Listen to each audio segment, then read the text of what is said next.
오늘 주시는 하나님의 말씀 신약성경 요한계시록 1장 8절입니다. 우리 다 같이 한 목소리로 같이 받들어 읽을게요. 시작. 주 하나님이 이르시되 나는 알파와 오메가라. 이제도 있고 전에도 있었고 장차 올 자요 전능한 자라 하시더라. 아멘. 아멘. 오늘 설교 제목을 한번 따라하겠습니다. 반모섬에서 계시록을 써가라. 이렇게 제목을 잡았습니다. 어떤 의미인가? 말씀을 통해서 듣고 그 은혜 받을 수 있기를 원합니다. 요한계시록을 설교하기 때문에 요한계시록에 관련된 좀 이렇게 책을 이렇게 구하는 중에 CCM 가수이면서 연예인인 소양 씨가 쓴 요한계시록 해설집인 마라나타라고 하는 책을 발견했어요. 그래서 그걸 얼른 주문해서 그래서 이제 그것을 읽어보았는데 연예인이고 그리고 가수이니까 사실 이 어려운 책인 요한계시록을 강해한다는 게 사실 쉬운 게 아닌데 근데 정말 신학교수 못지않게 어떤 설교자에 못지않게 깊이 있는 책을 썼더라고요. 그래서 이제 매년 1년마다 이렇게 요한계시록 강해집을 한 권씩 매년 1년에 한 번씩 써낸다고 하는데 정말 성경 공부를 정말 집중적으로 많이 하더라고요. 그래서 하나님의 말씀에 충만한 상태에 있어서 그분이 마라나타라고 하는 요한계시록 해설집을 썼습니다.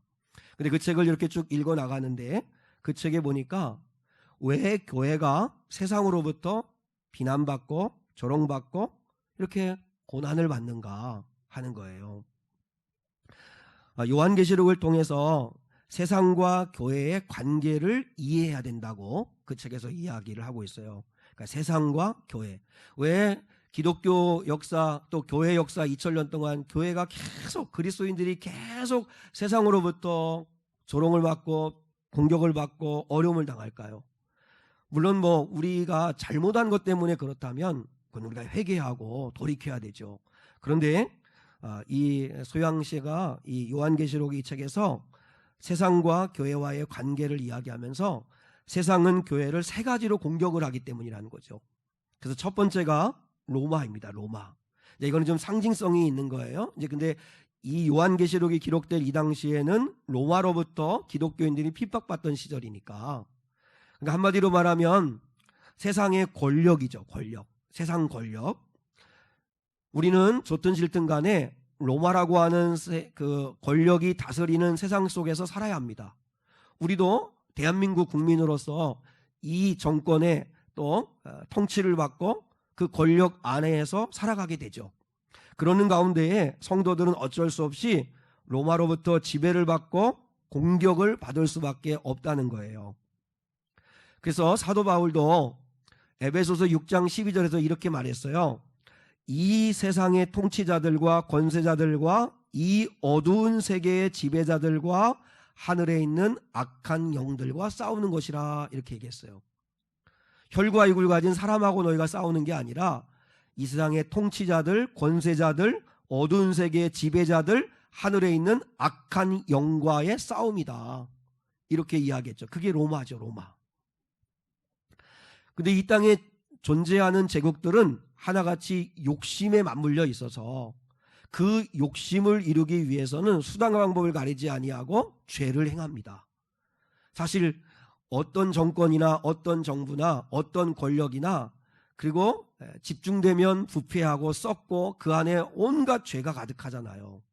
그러다 보니까 로마라고 하는 건 워낙 이렇게 죄악으로 인해서 자신의 목적과 욕심을 이루려고 하는 그런 권력이다 보니까 교회를 미워하게 된다는 거죠.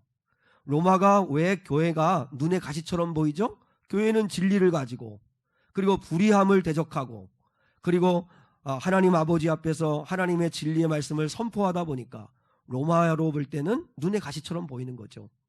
두 번째는 헬레니즘의 문화에 공격을 받는다는 거예요. 헬레니즘이라고 하는 건 혹시 그냥 참고로 헤브라이즘이라고 하는 신본주의적인 문화가 아니라 헬레니즘은 인본주의적인, 그러니까 한마디로 말하면 뭐냐면 내가 내 삶의 주인이에요. 내가 하고 싶으면 하고 내가 하기 싫으면 안 하고 내 마음이에요. 내 마음. 내가 주인이에요. 그러니까 우리는 하나님의 다스리심을 받는 그리스도인들이잖아요. 그리스도인이라는 게 뭐예요? 그리스도인은 그리스도가 주인이라는 거예요. 그러니까 내 마음대로 하기 전에 주님의 뜻이 뭐지?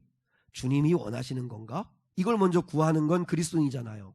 근데 헬레니즘 문화는 하나님 없는 세상을 만드는 거예요. 하나님 없는 세상. 그러니까 성경에 보면 사도 바울이 잘 이야기했는데 헬레니즘의 하나님 없는 세상을 만드는 헬레니즘 문화의 영향권 안에 살아가는 사람들의 특징이 나와요. 디모데후서 3장 1절과 2절이에요. 자, 한번 주보를 봐요. 주보에 이 말씀이 인용되어 있어요. 자, 디모데후서 3장 1절로 2절 시작. 너는 이것을 알라. 말세에 고통하는 때가 이르러 사람들이 자기를 사랑하며 돈을 사랑하며 자랑하며 교만하며 비방하며 부모를 거역하며 감사하지 아니하며 거룩하지 아니하며. 이제 쭉 15가지의 특징이 나오는데 대표적인 게 두 가지인 거예요.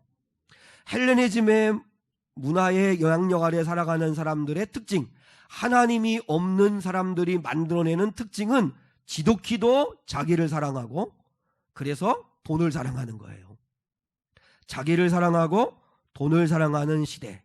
그게 오늘날의 이 헬레니즘 문화가 주는 세상인 거죠. 종종 드라마에서 조론이라고 하는 걸 다루는 드라마가 있죠. 조론이라는 게 뭐예요? 그러니까 결혼 관계는 깨지 아니하고 혼인 관계는 유지하면서 법적인 부부 관계는 유지하면서도 이제는 서로가 서로 간섭하지 아니하고 각자가 자유로운 삶을 자신만을 위해서 살아보겠다고 그러니까 결혼을 졸업하는 것과 같은 그런 뜻에서 조론이라고 하죠. 한마디로 뭐예요? 한마디로 그동안은 내가 시부모 뒷바라지하고 남편 뒷바라지하고 자식들 뒷바라지하냐고 하느라고 나는 없었다. 내 인생은 없었다. 그러니까 이제는 내 인생을 좀 한번 살아보겠다. 그래서 이제 그 드라마에서 엄마가 갑자기 자식들하고 남편하고 다 가족들 모아놓고 나는 이제 평생 시부모 뒷바라지하고 남편 뒷바라지하고 자식들 뒷바라지하느라고 내 이름 석자 잃어버리고 그래서 그렇게 살아왔는데 이제는 내 인생을 이제 살아보고 싶다. 이제 남은 인생이라도 나를 위한 삶을 살아보겠다. 이러면서 독립을 선언하는 거죠. 근데 여러분 보세요. 그게 드라마에서는 참 멋있어 보이겠지만 그게 멋있는 건가요? 그건 악한 어둠의 권세에게 우리가 속는 겁니다. 나만을 위해 산다는 삶이 뭐죠? 나만을 위해 산다는 삶이 도대체 뭐예요? 내가 내 이름을 잊어버리고 누구의 부인, 누구의 엄마, 누구의 딸로 사는 삶은 남의 인생입니까? 그건 남의 인생입니까? 사랑하는 여러분, 우리 그리스도인들에게는 하나님이 줄로 재어준 구역이 있습니다. 하나님이 주신 가정이 있고 직장이 있고 교회가 있고 삶이 있습니다. 하나님이 세워주신 자리가 있어요. 너는 여기서 하나님의 자식답게 하나님을 영화롭게 하며 살라고 세워주신 자리가 있습니다. 그러면 그 자리에서 때로는 고난받을 수 있고 또 때로는 헌신해야 되고 희생해야 되는 삶일 수 있을지는 모르겠지만 그러나 그 자리에서 최선을 다해서 살아가는 삶이 그게 잘 사는 인생인 거죠. 누구의 엄마로 아버지로 누구의 아내로 남편으로 누구의 자식으로 살아간다는 삶은 하나님이 줄로 재어준 구역 안에서 잘 살아가는 삶인 거죠. 그런데 오늘날은 철저하게 헬레니즘의 문화 속에 살다 보니까 나만을 위한 삶을 살겠다. 이제는 나를 위한 삶을 살겠다고 이야기하는데 그건 유혹이고 헬레니즘의 문화입니다. 세상은 그렇게 우리를 공격하는 거예요. 그리고 로마와 헬레니즘으로 대변되어지는 세상에서 그리스도인들을 핍박하고 그리고 그리스도인들이 고난받을 수밖에 없는 게 그게 그 삶의 현장이 자리가 어디예요? 반모섬이에요. 반모섬. 자, 오늘 이렇게 처음 이제 요한계시록을 쭉 듣지 아니하고 처음 들으신 분도 계실 수 있고 또 여러분 사실 뭐 어제 일도 잘 모르잖아요. 그죠? 뭐 지난 주일은 뭐 더더욱이나 모르고 그럴 수 있는데 로마와 헬레니즘으로 대변되어지는 이 세상 속에서 살아가는 그리스도인의 삶의 자리는 어쩔 수 없이 반모섬이에요. 반모섬. 반모섬이 어떤 곳이에요? 사도 요한이 그리스도를 믿고 그리스도를 따라가기에 로마로부터 핍박을 받고 고난을 받아 어쩔 수 없이 갇혀진 곳이 반모섬이라고 하는 유배지잖아요. 우리가 하나님의 자녀답게 그리스도인답게 살면 이 세상으로부터 우리는 당연히 미움받게 되고 반모섬에 갇히는 삶을 살 수밖에 없게 된다는 거예요. 자, 말씀으로 한번 볼게요. 예수님이 요한복음 15장 18절 19절에서 이렇게 말씀했어요. 자, 한번 같이 한번 읽어요. 시작. 세상이 너희를 미워하면 너희보다 먼저 나를 미워한 줄을 알라. 너희가 세상에 속하였으면 세상이 자기의 것을 사랑할 것이나 너희는 세상에 속한 자가 아니요 도리어 내가 너희를 세상에서 택하였기 때문에 세상이 너희를 미워하느니라. 목사님, 저는 세상 살아가는 게 너무 좋아요. 전혀 부딪히는 것도 없고 걸리는 게 없어요. 그럼 여러분은 세상에 속한 자기 때문에 그래요. 예수님을 내 안에 모시고 내가 그리스도인답게 한번 살아봐야지 하고 야무지게 여러분이 한번 꿈을 꾸기 시작하면 그때부터 고난이 오기를 시작합니다. 걸리는 게 한두 가지가 아닙니다. 힘든 일이 얼마나 많은지 모릅니다. 손해봐야 되는 일이 얼마나 많은지 모릅니다. 왜요? 예수님 말씀했잖아요. 너희를 내가 택했다. 그래서 세상이 나를 미워한 것처럼 나에게 속한 너희를 세상도 미워하게 될 거다. 당연한 것입니다. 당연한 것입니다. 그리스도인답게 살면 세상에서 사는 삶이 힘겹고 버겁습니다. 미움받고 조롱받고 오해받고 손해보고 할 수밖에 없는 삶입니다. 그러나 우리의 위로가 뭐예요? 하나님이 아신다는 거죠. 하나님이 아신다는 거죠.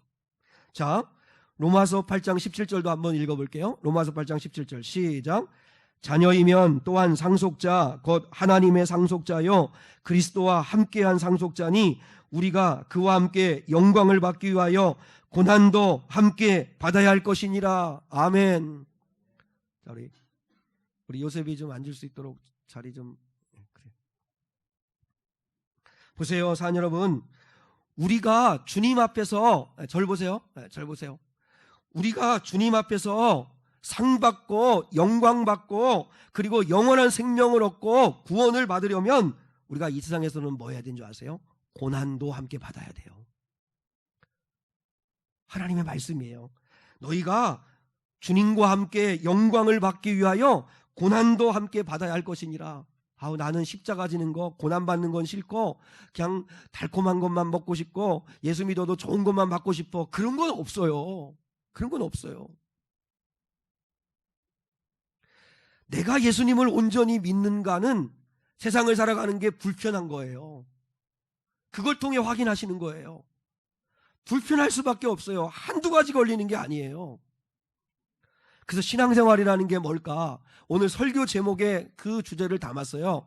신앙생활이라는 건, 교회의 능력이라는 건 반모섬에서 계시록을 계속 써가는 거다. 나는 이렇게 설교 제목을 정해놓고 난 정말 내가 무릎을 쳤는데 나만 치는 거예요. 나만 치는 거긴 한데 이게 어떤 의미인가를 여러분이 깨달았으면 좋겠어요. 신앙생활이라는 게 뭐냐? 우리가 놓여있는 자리는 반모섬이에요. 반모섬이 뭐예요? 반모섬이 그리스도인이기에 당하는 고난의 자리예요.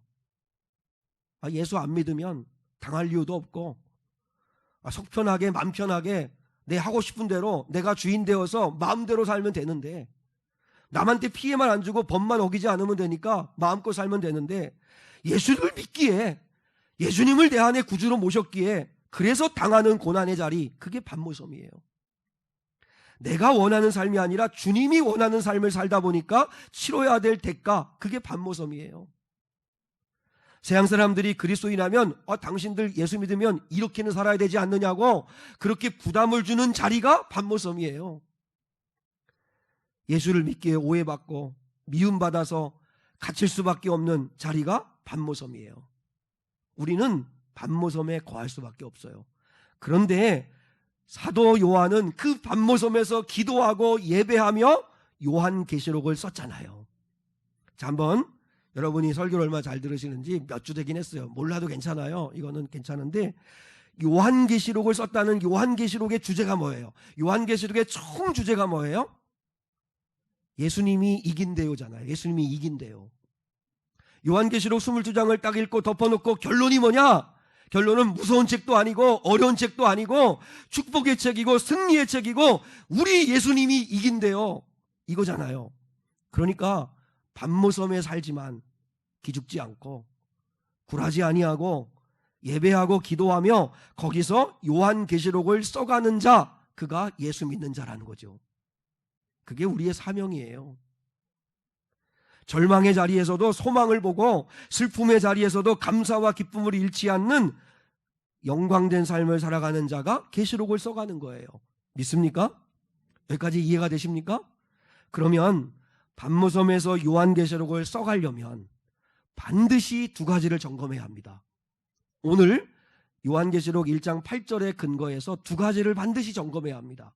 첫 번째는 지금의 내 영적 상태를 점검해야 합니다. 지금의 내 영적 상태를 점검하셔야 합니다. 자, 하나님의 성품을 말할 때 원래는 이렇게 말하는 거예요.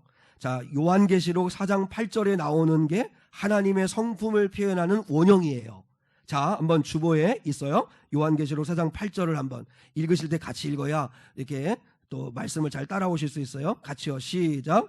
네 생물은 각각 6날개를 가졌고 그 안과 주위에는 눈들이 가득하더라. 그들이 밤낮 쉬지 않고 이르기를 거룩하다 거룩하다 거룩하다 주 하나님 곧 전능하시니요 전에도 계셨고 이제도 계시고 장차 오시리시라 하고, 마지막 부분에 보면 하나님의 성품을 이야기할 때 전에도 계셨고 과거, 이제도 계시고 현재, 장차 계실 자, 미래, 이렇게 표현하는 게 이게 원래 원형이에요. 사람이 하나님의 성품을 이야기할 때 우리 하나님은 전에도 계셨고 지금도 계실 거고 앞으로도 계실 분이십니다, 이렇게 표현을 하는 거예요. 또 하나 봐요. 요한계시록 이제 뒷장으로 넘어가요. 주보 뒷장으로 가시면 요한계시록 11장 17절 시작. 이르되 감사하옵나니 옛적에도 계셨고 지금도 계신 주 하나님 곧 전능하시니여 친히 큰 권능을 잡으시고 왕 노릇 하시도다. 아멘. 여기도 보면 전에도, 옛적에도 계셨고 과거, 지금도 계신, 현재, 이렇게 표현을 하는 거예요. 그런데 오늘 본문 1장 8절에서 하나님이 당신을 소개하시는 거잖아요. 그런데 놀라운 건 하나님이 당신을 소개할 때는 순서를 바꾸셨어요. 순서를 어떻게 해요? 현재, 과거, 미래로 바꾸셨잖아요. 자, 다시 한번 우리 본문 1장 8절 그 중간 부분에 시작. 이제도 있고 전에도 있었고 장차 올 자요. 이건 누가 하신 말씀이에요? 하나님이 스스로 하신 말씀이에요. 왜 하나님이 순서를 바꾸셨을까요? 하나님이 뭘 강조하시려고 하는 걸까요? 어떤 시제를 강조하시려고 하시는 거예요? 지금이에요. 지금. 그러니까 생각해 보세요. 사도 요한은 자기가 사도, 유일한 예수님의 12제자 가운데 사도로 자기 혼자 남았는데 밤모섬에 갇혔어요.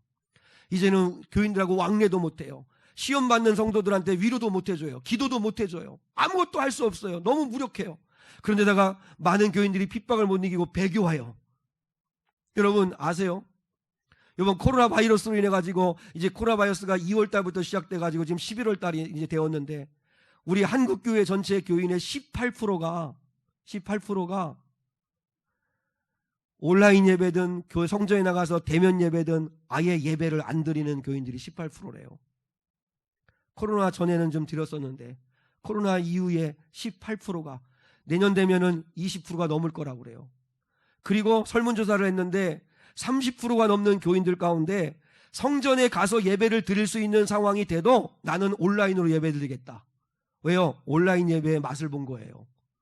굳이 주차하고 뭐 교회 가서 부딪히고 갈등하고 그럴 필요 없이 나는 속 편하게 온라인으로 예배 드리겠다고. 나는 이제 교회를 갈 수 있는 상황이 돼도 교회를 안 가겠다고. 그게 신앙의 적신호인데 그러면서 점점점 지금 신앙의 열정들을 다 잃어버리고 있어요. 하나님이 뭐라고 말씀하시는 거예요? 요한에게 뭐라고 말씀하는 거예요? 많은 사람들이 배교하고 또 많은 사람들이 콜로세움 원형 경기장에서 비참하게 사자밥이 되고, 그리고 또한 예수 믿는 사람들을 마치 산채로 기름을 뿌려가지고 그리고 로마로 들어오는 지임노의 횃불로 삼는다고, 가로등으로 삼는겠다고 산채로 불태워 죽이고, 염소털을 입혀가지고 어린 자녀들을, 예수 믿는 어린 자녀들을 사냥개로 사냥하게 만들고, 이런 끔찍한 고난을 당하는 현실 앞에서 요한은 아무것도 할 수 없는 자신의 무력함 앞에 무너졌을 때 주님이 나는 이제도 있고 전에도 있었고 앞으로도 있을 자다. 무슨 말이에요? 요한에게 말씀하신 거예요. 나는 지금 살아있다. 지난주에 말씀 나왔잖아요. 그럼 왜 하나님이 그냥 고난을 내버려 두시는 거예요? 가장 영광된 순교의 영광을 누리게 하시기 위함이에요. 저는 지난주에 설교하고 난 다음에 일주일 동안 정말 거짓말 안 하고 기도할 때마다 하나님 앞에, 하나님, 순교할 수 있을 만큼 주님을 사랑할 수 있는 믿음을 제게 주세요. 그게 가장 큰 영광이잖아요. 순교할 수 있을 만큼 사랑할 수 있게 해주세요. 기도했어요.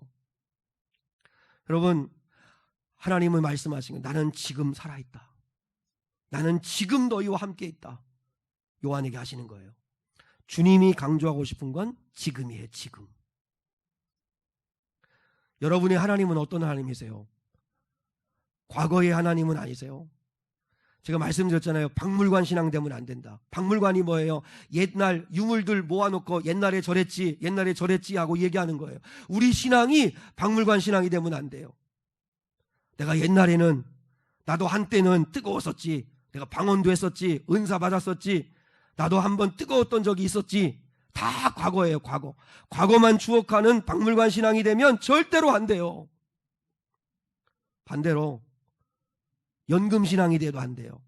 연금 신앙을 좀 빗대어서 꼭 맞는 말은 아니지만 비유해서 말하자면, 이제 노후를 위해서 지금은 좀 힘들어도, 지금은 좀 허리띠를 졸라매고 좀 쪼들리더라도 연금을, 내일을 위해서 열심히 연금을 드는 거예요. 물론 세상에서는 그게 좋은 거지만, 그러나 우리 신앙이 연금 신앙이 되면 안 돼요. 그래서 지금은 교회 다니는데 기쁨도 없고 감사도 없고, 예배를 드리는 것도 아우 또 예배야 지겹고, 기도도 안 되고, 그래도 나간 경험이 있고 신앙생활을 했으니까 나중엔 좋아지겠지, 천국 가면 괜찮겠지 하고 우리의 기쁨과 감사를 내일로 다 밀어놓는 거예요. 그 연금 신앙이에요. 아니에요. 지금 뜨겁고 지금 감사하고 지금 기뻐야 돼요. 그런데 여러분, 우리의 신앙 고백이 늘 옛날 이야기만 하고 막연하게 하나님이 내일 좋아지게 하겠지 하는 기대감만 가지고 있고, 지금은 전혀 간증할 것도 없고 감사할 것도 없고 함께 하시는 하나님을 고백하지도 아니한다면 우리는 심각한 병에 걸린 거예요. 주님은 뭘 말씀하시고 싶으냐면, 지금 네 영적 상태가 어떠냐. 지금 코로나 사태로 인해 가지고 올해가 여러분도 많이 힘드셨겠지만 목회하는 저에게 목회자로서 가장 힘든 한 해였음에 틀림없습니다. 헌데 제가 저희 집사람하고도 이야기를 나누고 했지만 올 한 해 가장 많은 은혜를 받은 한 해입니다. 너무나 가까이에서 함께 하시며 채워주시는 하나님을 정말 개인적으로, 교회적으로 여러 면에서 경험을 했습니다. 왜일까요? 힘든 현실 앞에서 목회자가 할 수 있는 건 아무것도 없이 너무 무력하더라고요. 무력하니까 주님을 더 바라볼 수밖에 없었어요. 가장 힘들었기 때문에 주님을 향한 마음은 더 간절해졌어요. 그리고 성도들을 대면할 수 없으니까, 만날 수도 없고 신방할 수도 없고 할 수 없다 보니까, 그러니까 성도들에 대한 중보 기도는 더 절실해졌어요. 교회 무용론이 막 나오죠. 이제는 교회, 우리 한국교회 30% 이상이 예배를 교회 가서 드릴 수 있어도 이제는 나는 온라인으로만 예배할 거라고 이렇게 하는 지경이고, 굳이 많은 돈을 들여가지고 의리하게 성전 지어놓고 바이러스 하나 딱 터지니까 텅텅 비는 교회, 건물 지려고 애쓰지 말고 교회 무용론이 막 나오기를 시작했어요. 이와 같을 때 교회에 대한 고민이 깊어졌어요. 그러면서 하나님 아버지 앞에 하나님 바라보고 기도하게 되고 하나님을 찾게 되다 보니까 더 많은 은혜를 받았어요. 여러분, 중요한 건 지금 내가 하나님의 은혜 가운데 산다는 걸 확인하는 거죠. 사랑성도 여러분, 고린도후서 6장 1절과 2절을 꼭 기억했으면 좋겠어요. 자, 한번 봐요. 고린도후서 6장 1절로 2절 시작. 우리가 하나님과 함께 일하는 자로서 너희를 권하노니 하나님의 은혜를 헛되이 받지 말라. 이르시되 내가 은혜 베풀 때에 너에게 듣고 구원의 날에 너를 도왔다 하셨으니 보라 지금은 은혜 받을 만한 때요 보라 지금은 구원의 날이로다. 그래서 중요한 게 뭐예요? 지금이에요. 지금. 우리는요 어려움을 당하면 하나님의 은혜는 하나도 없다고 생각을 해요. 사실 어떤 고난을 만나면 하나님의 은혜가 잘 안 보여요. 특히 하나님 앞에 섭섭한 마음이 들고 시험에 들면 그러면 하나님이 베푸신 그 은혜와 믿음이 하나도 안 보여요. 그런데 오늘 하나님이 말씀하세요. 고난을 당했어? 고난 중에도 받을 은혜가 있어. 고난 중에도 받을 구원이 있어. 중요한 건 지금이에요. 우리는 고난이 없어야만 구원받았다고 생각해요. 고난이 없어져야만 은혜라고 생각해요. 아니에요.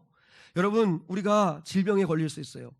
질병에 걸렸을 때 홀로 수술실을 들어가야 할 때 수술하고 난 뒤에 이제는 상처가 아물고 암세포가 사라지고 내 건강을 주시고 할 때 순간마다 받아야 할 은혜가 얼마나 많은데요. 순간 주실 구원이 얼마나 많았는데요. 근데 우리는 병 안 생겨야 되고 병 나왔으면 빨리 고쳐줘야 되고 이렇게만 생각하는데 왜 고난의 중에 두시는 줄 아세요? 그 고난 중에도 누릴 은혜가 있어요. 아, 이게 하나님의 도우신 은혜구나. 하나님이 이렇게 좋은 의사 만나게 하셨구나. 하나님이 이렇게 좋은 때를 열어주셨구나. 하나님이 지금 병 중에도 나와 함께 하시는구나. 그때도 받을 은혜가 있어요. 그때 받을 구원이 있어요.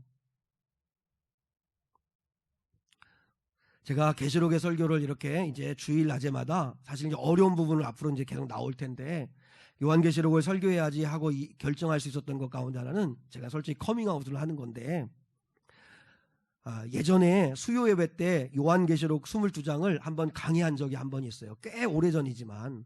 그리고 요번에 성서신학원에서 요한계시록을 강의를 또 한 번 했어요. 그러니까 몇 번에 걸쳐 가지고 공부를 요한계시록을 충분히 했다고 생각을 했어요. 그러니까 이제 전에 있었던 그 설교 원고하고 강의 원고하고 참조해서 설교 준비를 하면 참 쉽겠지. 그래도 이제 이렇게 예화 같은 것만 좀 바꾸고 하면은 정말 쉽게 되겠지 이렇게 생각을 했는데 제가 요한계시록 오늘 4번째 설교하는데 설교를 준비할 때마다 새 설교예요.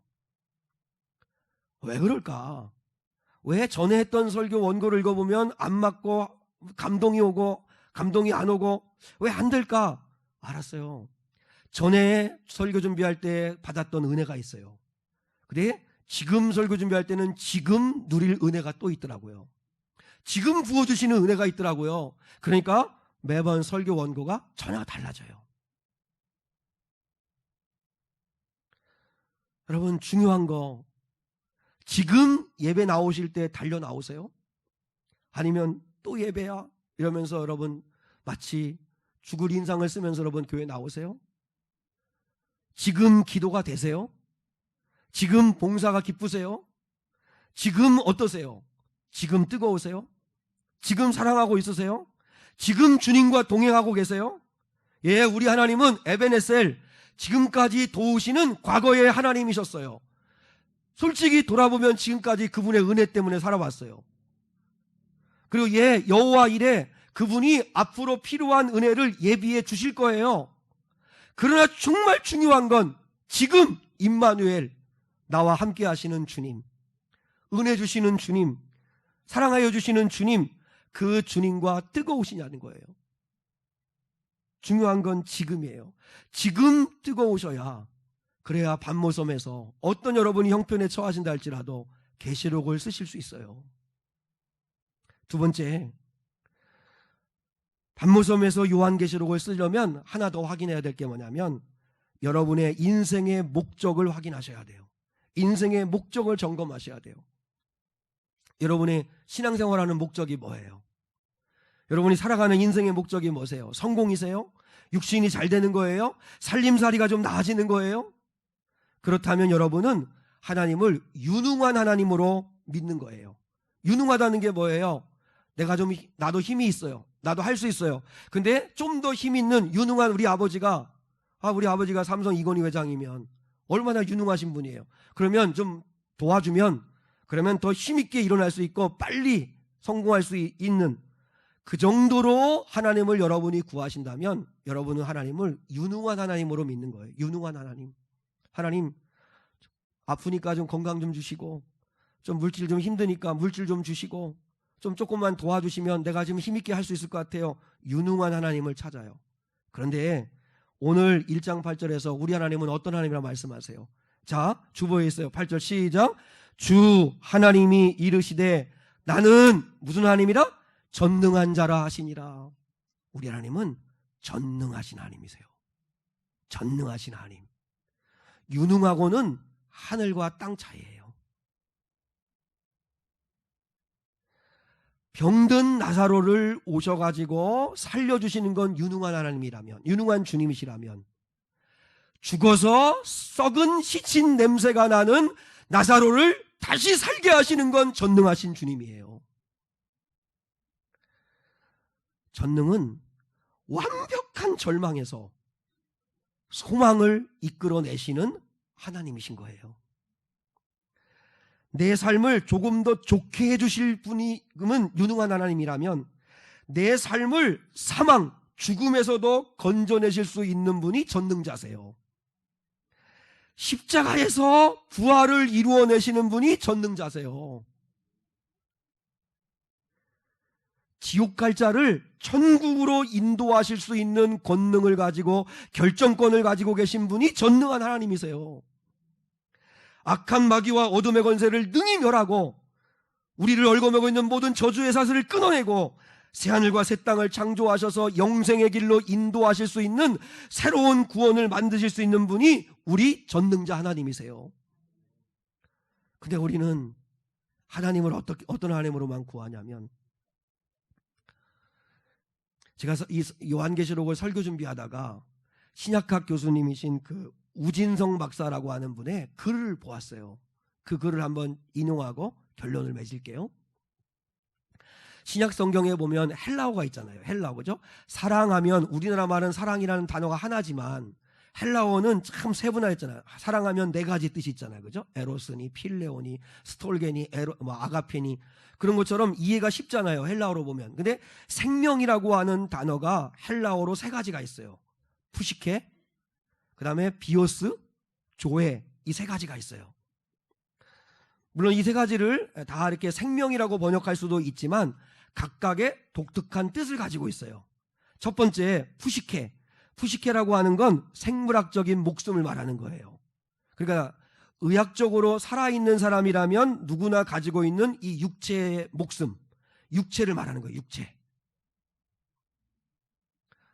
그래서 예수님이 마태복음 6장 25절에서 이렇게 말씀했어요. 목숨을 위하여 무엇 입을까, 무엇 마실까, 무엇 먹을까 염려하지 마라. 이렇게 말했어요. 목숨을 위할 때는 이 몸뚱아리, 살아있는 우리 모든 사람의 몸뚱아리에 필요한 옷이나 먹을 거, 마실 거 이런 거 가지고 너무 염려하지 마. 자, 저를 보세요. 그 다음에 요한복음 10장 11절에서 예수님이 이렇게 말씀했어요. 자, 시작. 선한 목자는 양들을 위하여 자기 목숨을 버린다. 자, 요한복음 10장 15절도 시작. 나는 양들을 위하여 내 목숨을 버린다. 여기서 목숨은 푸시케예요. 이건 놀라운 구원의 은혜예요. 보세요. 이건 예수님이 사람으로 오셨다는 증거예요. 내가 선한 목자인데 나는 너희를 위하여 내 영혼을 주러 왔어. 이렇게 말씀하시는 게 아니에요. 내 몸을, 내 이 육신, 몸을 너희에게 준다는 거예요. 예수님이 십자가에서 우리를 위하여 몸 찢기고 피 흘리신 거예요. 왜냐하면 예수님이 나는 선한 목자인데 너희를 위하여 내 목숨, 푸시케를 주려고 왔어. 내 몸을 주려고 왔어. 그래서 십자가에 달려 죽으셨잖아요. 이게 깨달아져야 되는데. 그리고 두 번째가 비오스예요. 비오스는 영어 바이오가 여기 이 말에서 온 거예요. 비오스에서 온 거예요. 바이오를 영어 바이오를 해석하면 생물, 생명, 생리 이렇게 해석할 수 있는데, 근데 이걸 좀 더 세분화하면 헬라어 비오스는 생명이라고 번역하기보다는 주님이 성경에 보면 살림이라고 번역을 했어요. 살림. 자 보세요. 누가복음 15장에 보면 탕자가 아버지한테 내 분깃을 주세요 이렇게 하니까 아버지가 그 각각의 아들들에게 살림을 나누어 줬다고 그랬어요. 이 살림이 비오스예요. 살림이 비오스. 그러면 뭘 나눠준 거예요? 재산을 나눠준 거예요. 그러니까 이 비오스는 뭐를 말하는 거예요? 살아가는데 필요한 물질을 말하는 거예요. 물질. 이 푸시케가 먹고 마시고 옷 입고 살아야 되고 하는 내 필요한 그 재산, 물질, 이게 비오스예요. 비오스. 그러면 자 보세요. 우리의 신앙의 목표가, 신앙의 목적이 푸시케이거나 비오스인 사람들은 조금만 형편이 어려우면 낙심하는 거예요. 푸시케가 뭐예요? 이 몸뚱아리. 이 몸뚱아리에 혹시 병이라도 생기고 어디 아프기라도 하면 낙심하고 절망하는 거예요. 건강하면 막 감사하고 좋았다가 병들면 낙심해요. 비오스, 경제적으로 좀 살만하고 살림살이가 좀 좋으면 감사하다가도 좀 어려우면 금방 절망하고 낙심해요. 그건 푸시케와 비오스를 위한 신앙생활을 하는 거예요. 하나님 아버지 앞에 그저 몸뚱아리 건강하고 살림살이 나아지고 하는 은혜만 구하는 건데, 전능하신 하나님이 우리에게 정말 주시려고 하는 건 세 번째예요. 세 번째 생명이 뭐예요? 조회예요. 조회. 이 헬라어 조회는 영생이에요. 영생. 이건 하나님만 주실 수 있는 생명이에요. 주님은 이거 주고 싶으신 거예요. 근데 우리는 푸시케가 없다고 원망해요. 비오스가 없다고 낙심해요. 정말 주님이 정말, 여러분, 푸시케하고 비오스는 능력 있는 부모도 주실 수 있는 거예요. 여러분, 부모가 건강하면 자식들도 건강하게 태어나요. 또 부모가 잘못 우리에게 병을 또 안겨줄 수도 있어요. 태어날 때 이 몸이 푸시케가 병들 수도 있고 건강할 수도 있고, 또 돈이 좀 있어가지고 유산을 많이 남겨주고 재산을 많이 남겨줄 수도 있고, 그렇지 않을 수도 있어요.